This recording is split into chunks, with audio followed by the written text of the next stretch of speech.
I would like to welcome Seal to my show. I'm so excited to have a chance to talk to you and see where our conversation is going to take us. At what point in music, let's say in your artist career, did you start feeling successful? Right from the first day. Yeah. Yeah. Yeah. right, yeah, right from the first. I mean, look, I'm very shallow because so it doesn't take much. You got to understand, like my first song that I released went to #1 and stayed there for 4 weeks across Europe, Yeah. you know, and so I went from zero to hero. Yeah. Like it was quick, like when it happened, it was quick. And so, yeah, okay, I'm making light of it. There were challenges that came along with that, but wow, all of a sudden to be able to afford this life and to have all of this kind of adoration that this love and and yes, you are someone and you are worth something for out of nowhere. Oh, that felt like success to me. That really felt like success. Now, of course, you and I both know that that's when the journey just begins, because the real sustainable aspect of this whole thing is finally coming around to loving yourself Yeah. and to not looking for that outside. And maybe if you were asking me that question, oh, that's an ongoing process. Yeah. And that has taken a lot longer, a lot longer. Like the understanding, that it has to, no one will ever give you what it is or you will never find what it is we most desire in other people. It has to be, I have a song called a new song actually that I will release soon called Person in the Mirror, and it is talking about that. Mm-hmm. I can't play the person in the mirror. I can't, I can play all of these other roles, but it's kind of it's a bit of a play on words. I can play all of these other roles. I can play what you need me to be, like anytime you need me to be, and I can play them for these people. But when I'm looking in the mirror, the one person I can't play, the one person I can't fool is the person staring back. And so the love that I so desperately wanted from my dad, from my parents, the love I wanted from my fans. Yeah, there was only one person that was going to give me that, and it was me. So that is a battle that I find that I fight every day. And the good news is that it gets easier and easier. So it's so interesting what you were telling me about. You felt successful right away, and at Mhm. some point, I feel like when I just made, like when I was in the juniors and I won the particular slam, that's when you feel. But that feeling was like after, it's the greediness of the world, and when you're young, like you have people around who are like, okay, you need to do this, and you're like starting to want more, more, more, and it felt like it was never enough. Like, okay, you did one thing, boom, next to another one, next to another one, so there was no, like, even time to really enjoy. It was, you just always fast forward, moving from place to place, tournament to tournament. Like, some tournaments you just win the biggest title, and then next day you're starting from zero. You're starting, at the draw 32 and 64. And in tennis, it's really a never ending kind of cycle. So from kind of everything, now I obviously look for it from a different perspective. But when I was younger, I definitely felt like I'm chasing my own tail. The reality of the situation is that, from what I can understand, is that as a tennis player, you are never allowed initially to enjoy the success in the same way that you are as you know, as a musician. If I come off and I do a you know a if I come off stage and I do a great show, that stays with me. That feeling, that energy stays with me. But you know, yes, tomorrow it's the next show if I'm on tour, and you start from scratch again. I guess the difference is that there are no wins and losses. Yeah. There are only wins. Now, let me explain what I mean by that. There are plenty of times where I've come off stage and I was like, shit, man, that was the worst vocal performance.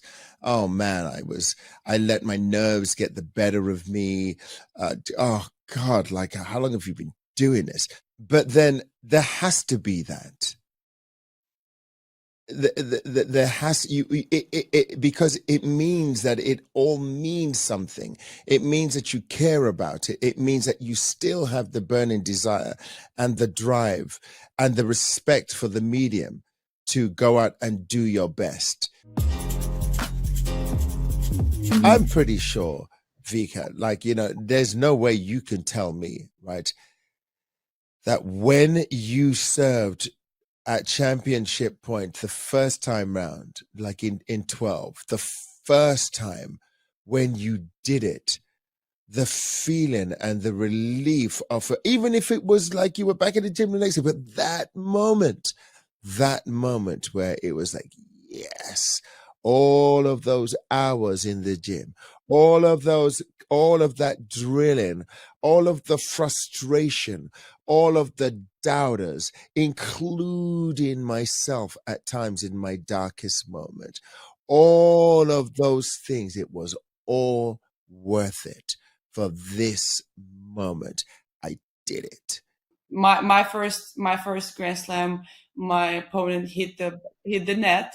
So as soon as that ball hit in the net, the first thing that comes is the relief, the joy, the everything else was after that. The relief just was like, oh, okay. And then there's this whole wave, and the ocean is swirling you with emotions which you have no time to even comprehend because you are dragged out to talk about your emotion, which you have no freaking idea how you feel, but you have to talk about it, and you say a bunch of bullshit that you know supposed to say. And but on really like deep level of understanding your emotions, that doesn't happen.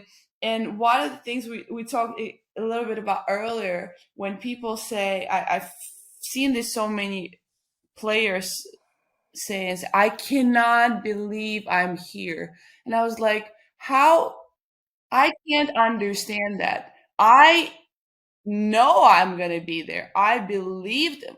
That's why I freaking played. Like, what are you talking about? I've never even imagined. When I hear that, like, I feel like they're lying. But at the same I love time, you for that. honestly, I feel like they're lying, or they being humble, or whatever PR bullshit that comes to it. But I don't believe that. But then I was like, you know what? Maybe not everybody has that drive. Not everybody have I gotta, that attitude. I gotta just interrupt you for a Yeah. second there, Vika. I got it because you'll love this. So Pete Sampras, um, his kids and my kids used to go to the same school, and we share the same accountant, or at least we did then. I don't know whether he does, right? Anyway, one time there was some kind of end of year thing both our kids were at, and I stepped outside to grab some fresh air, right? You know, or whatever. And Pete was standing outside there, and we got talking. And I said to him, and I said to him, you know, Pete, I goes, I used to hate you when you played, right? Yeah. And And I go, I used to hate it, right? Like you, it always looks so effortless to you, right? You'd kind of like, you'd be love 40 down, right? Like, three break points down, and you just get up to the line and you just have three aces. And I said, tell me, what used to go through your head? Like, did you kind of go into this place, this zone where you kind of let go and it was kind of like you surrender? And I started rattling off all of this like esoteric bullshit. You know what he did? He stopped me and he went, Seal, stop. He said, stop. He said, you want to know what it is? It was none of that. He just goes, and he used the F word, but he goes, you don't want to know what it is? I just knew I was freaking better than everyone else.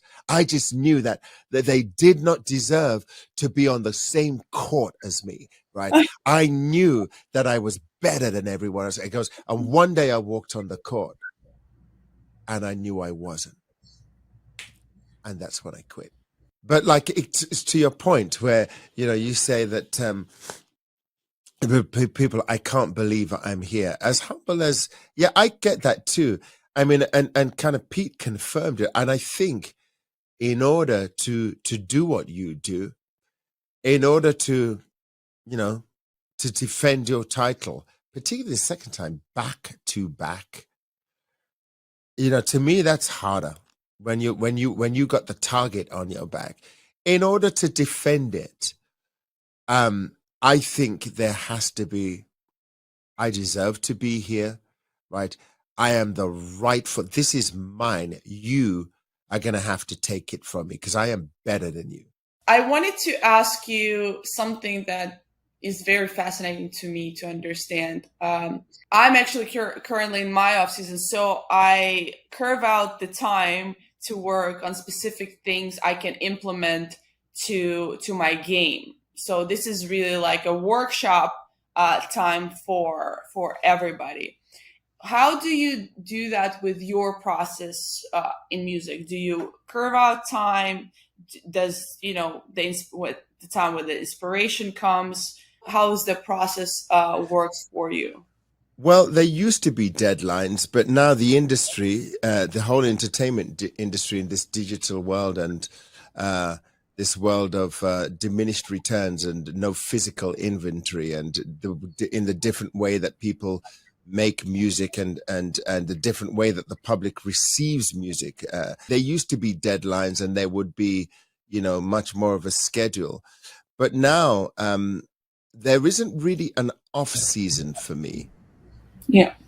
and there is an off season. Um, Let me explain what I mean by that. There is always music going on in my head. There's been ideas flying in around in my head as we have been talking. Such is the nature of the creative brain.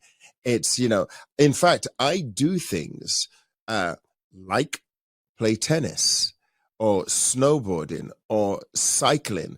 I do things that actually stop me thinking about music. That's one of the reasons, again, I love tennis so much. I love playing, is because it requires my complete and utter undivided attention. That means I am not thinking about music.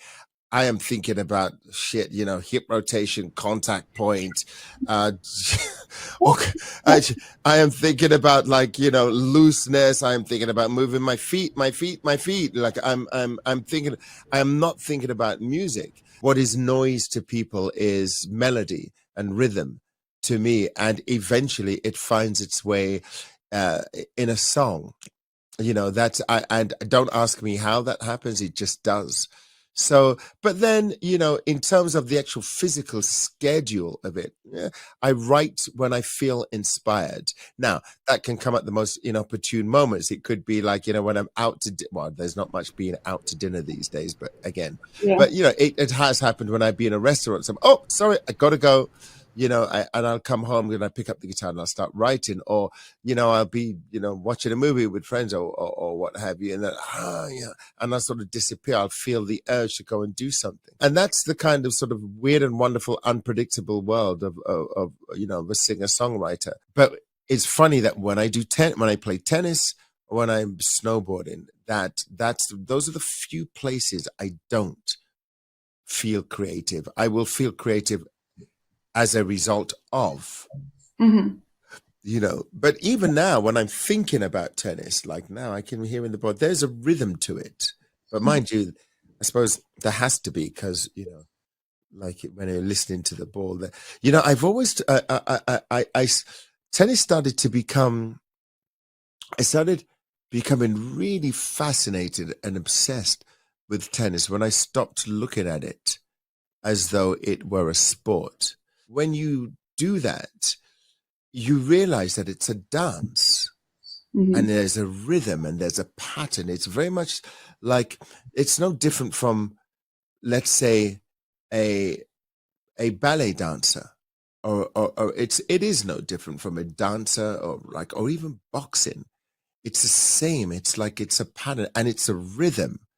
And I started to realize that's part of this language of tennis, is this rhythm, is this dance.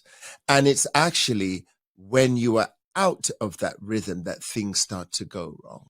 When I was young, heard this a lot about myself, and now actually my coach says it to some young kids. Look at her feet; it looks like she's dancing and she's making music when I play. So it's actually pretty interesting. I heard it so many times as a kid, the way I move, it's like my feet is like music, and the Well, dance.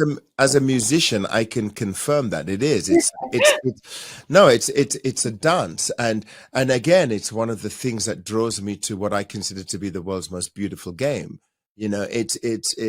It's watching a dance. When you watch a tennis player who, such as yourself, who has great footwork, it is literally like watching a dance. Whenever I'm kind of trying to, tell my friends, we all kind of play tennis together. Some of them got into it fairly recently.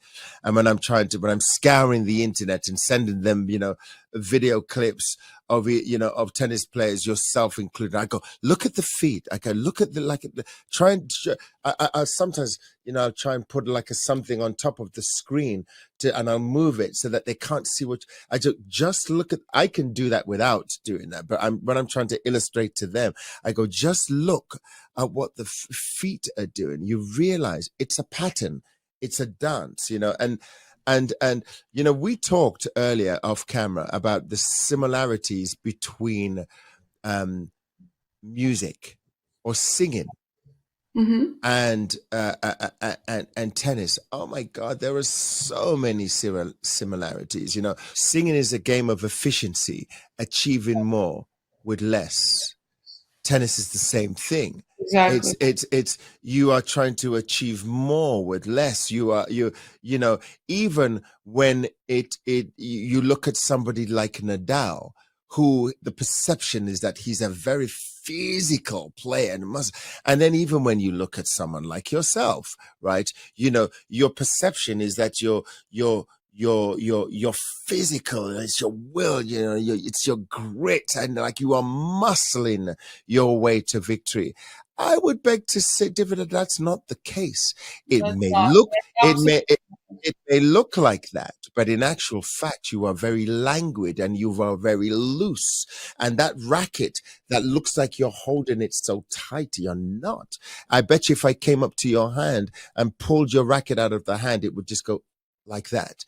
I would venture to say that your feet are active, yes, but I would venture to say that the rest of it is you releasing, is you being efficient, right, and relaxed, and actually kind of and allowing the mechanics of this dance, of this technique, of this weight transfer, the physics of the tennis, you're allowing those things to happen. It's very much the same with singing. People think that when you go to sing a high note, when you're like, and you get that, you have to kind of muster up all your strength and your tense and get your energy and and really push that note out. It's actually the complete opposite of that. What happens is the higher you go, the louder, the more relaxed you have to be, and you let that note come out. You don't push it out. You don't force it.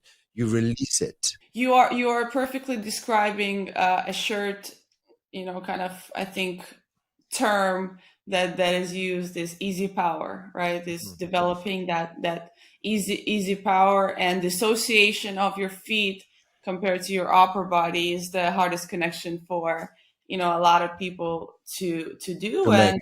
And and the interesting part about, when as soon as the feed stops, everything stops, because this is where you get, your power from. And it's definitely true. And I'm sure you've noticed so many players when they're, some things goes off, and you see them doing those, extra steps to get the feet going. But as soon as you try to muscle, like anything, again, going back to our earlier conversation of, like, wanting it, and just grabbing onto it, and like it doesn't come.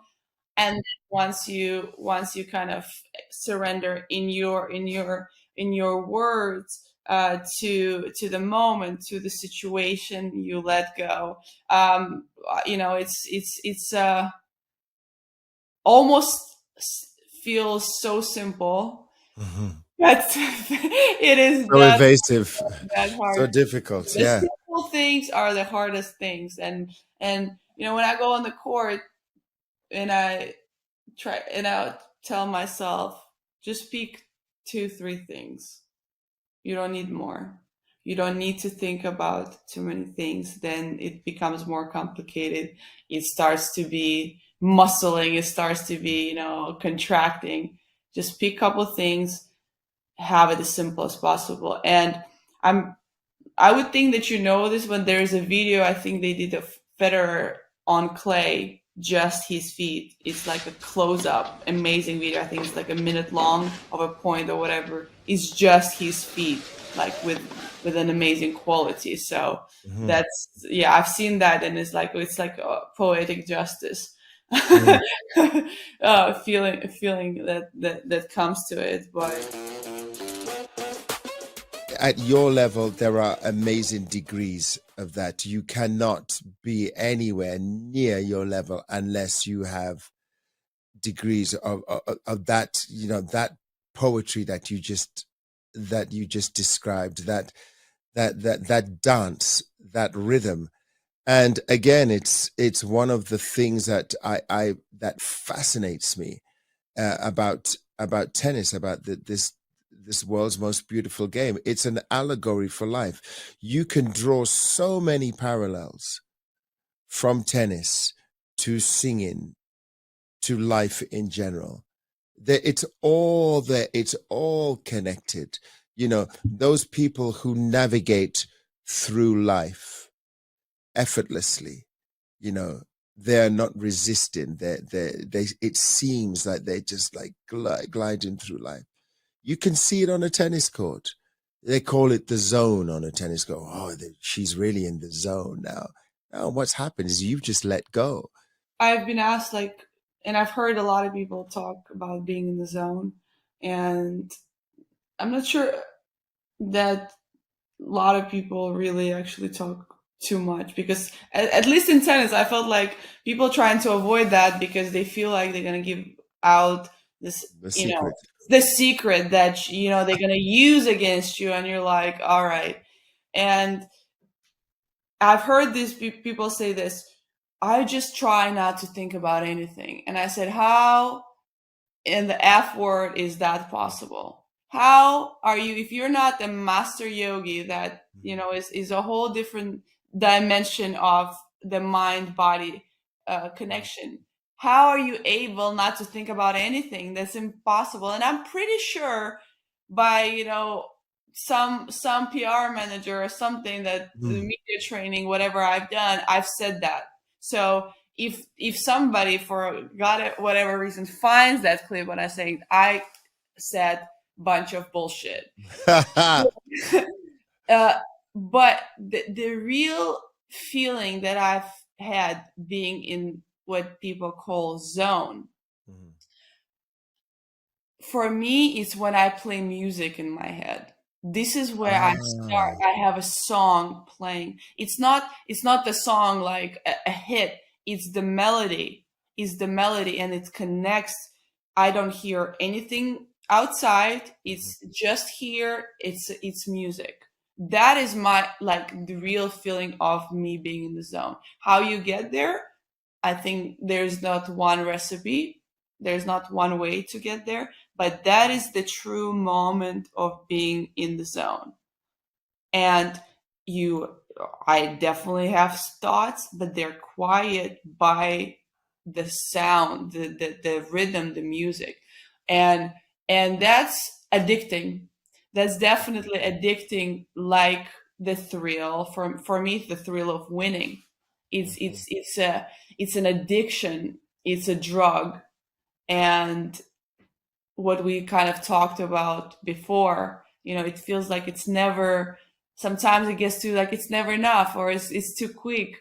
And I realized that winning is a drug and you have to be kind of careful with how you take them, how you take them and how you process. Yes. It's most certainly is, and well, again, everything you said there is not only fascinating for me, but I'm sure would be so for people who are listening. Your access point to the zone is music, because when you are thinking about not necessarily a particular song, but the rhythm, the music. Not only are you surrendering to a rhythm, but of equal importance, you're not thinking about tennis. You're not thinking about your technique. You're not thinking, oh, should I do this? Should I do that? You're not, Another one of my favorite sayings, and I think I said it to you before, is that technique is only there to prevent the body from interfering with the soul's free expression. Once again, technique is only there to prevent the body from interfering with the soul's free expression. So, technique, you've played, you've drilled, you've worked with your coach, right? You've had blisters on your feet, you've done the hours, you've worked on this, right? You've been frustrated, you've been happy, and then you've been frustrated again, and you've gone through it. And technique, and then you step on the court, and the last thing that you want to think about is technique. You want to forget and let the body get out of the way with the technique, and your spirit, your soul starts to express. And what you're explaining to me is that music is a vehicle. The Yeah, rhythm of it is the vehicle that allows, because music is, among many things, extremely emotional, yeah, right? And so now your spirit, your emotional spirit, right, is just playing, is dancing now. And the technique, yeah, that technique, yeah, it has to be there, but it's written. It's in you. It's in the physical. It's there. It's recorded. It's like it's a tape recorder, right? And it has recorded all of those hours, and it knows, and the muscle memory, it knows what to do. You're not making your body do that anymore at that point when you're in that zone. What you're it's almost like you're letting your body do it. Oh shit, did I just do that? Oh wow, yeah, I guess that was a great shot. Yeah, I guess. You know, you're just letting yourself do it. It's a bit like that on stage too. It's a bit that like that with singing.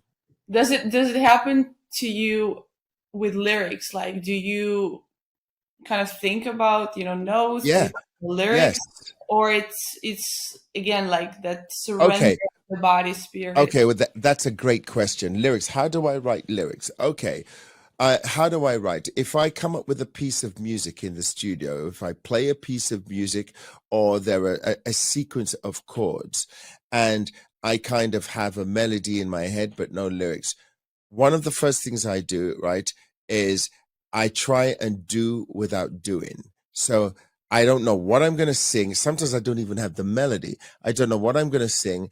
And even if there are people in the room, I see it as an opportunity to make a fool of myself, to be stupid. So I go, okay, play what we just did and open up a vocal track, and I will sing. I will just sing whatever, like the and if I don't have lyrics, I will sing the vowels. And the reason I do that is because I don't want to think about what I'm singing, because I have this theory, which is a conversation for another day, that actually the songs don't come from me, they come through me, they actually exist and then they come through me. So it's really important for me to get the physical out of the way, to get the cognitive brain, to get it out of the way, and to just let the spirit speak, right? And what's fascinating about that is that I'll go back, not all of the time, but some of the times I'll listen to it, and even though the lyrics are there, a lot of the lyrics and a lot of the concept and the sound and the vowels, they're already there in that first take. And so then it becomes a case of going back and said, okay, I'm making sense of it, like painting by numbers. It's almost like you've got the framework, and you're just, now you're kind of joining the dots. Oh yeah, they're kind of, there's an interesting lyric. It kind of doesn't make grammatical sense, but I kind of know what I meant. And sometimes you leave it like that. And so that's my process. I am very much about the first instinct, the first impulse, before I kind of like have time to think about it too much. Thank you so And see much. you I again can't wait soon. to see you We'll at stay in touch. We will be staying in touch, right, Vika? for sure. Don't And ghost me. and Do not send, ghost me no, after no, no, this. no, no. Okay.